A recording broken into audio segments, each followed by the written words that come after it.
இந்தியாவில் மட்டுமல்லாமல் கனடாவிலும் காலை உணவு திட்டம் நடைமுறைக்கு வந்திருப்பதாக கூறியுள்ள திமுக, இது தமிழக அரசின் தொலைநோக்கு பார்வைக்கு கிடைத்த மிகப்பெரிய வெற்றி என கூறியுள்ளது.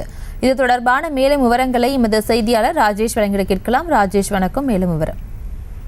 பிரியங்கா, வணக்கம்.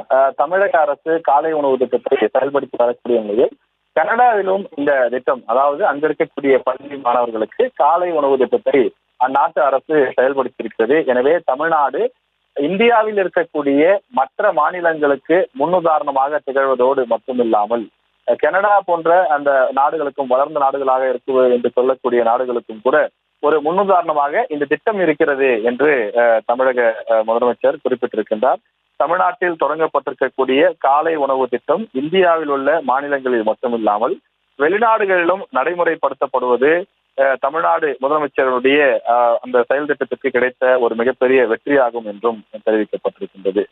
இந்த திட்டத்தினுடைய சிறப்பு அம்சங்கள் தெரிந்து கொள்வதற்காகத்தான் ஏற்கனவே தெலுங்கானா மாநில அரசு அறிந்து அதனுடைய அலுவலர்களை தமிழ்நாட்டிற்கு அனுப்பி தமிழ்நாட்டில் அந்த உணவு எப்படி தயாரிக்கப்படுகிறது, எங்கு தயாரிக்கப்படுகிறது, தயாரிக்கப்படும் உணவுகள் எவ்வாறு பள்ளிகளுக்கு கொண்டு செல்லப்படுகிறது, கொண்டு செல்லும் முறை எப்படி இருக்கின்றது, பள்ளி மாணவர்கள் இதனை வரவேற்கிறார்களா, என்ன மாதிரியான உணவு தயாரிக்கப்படுகிறது உள்ளிட்ட பல விஷயங்களையும் அந்த அதிகாரிகள் இங்கு அறிந்து கொண்டு சென்றார்கள்.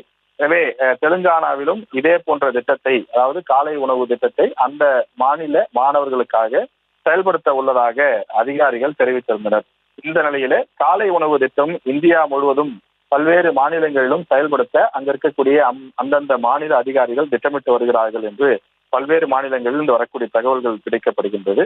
எனவே அந்த வகையில் பார்க்கும்போது கனடா நாட்டினுடைய அதன் பிரதமர் ஜஸ்டின் ட்ரூடோ தனது எக்ஸ் வலைதள பக்கத்தில் இன்று கனடா நாட்டில் பள்ளி குழந்தைகளுக்கு தேசிய உணவு திட்டத்தினை அறிமுகம் செய்து வைக்கிறோம் என பதிவிட்டிருக்கின்றார். எனவே அந்த அடிப்படையில் தமிழ்நாட்டில் தொடங்கப்பட்ட ஒரு திட்டம் இந்தியா முழுவதும் பரவிக்கக்கூடிய நிலையில் கனடாவிலும் இதே போன்ற ஒரு திட்டம் செயல்படுத்தப்படுவதாக சுட்டிக்காட்டி திமுக தரப்பிலிருந்து தெரிவிக்கப்பட்டுள்ளது.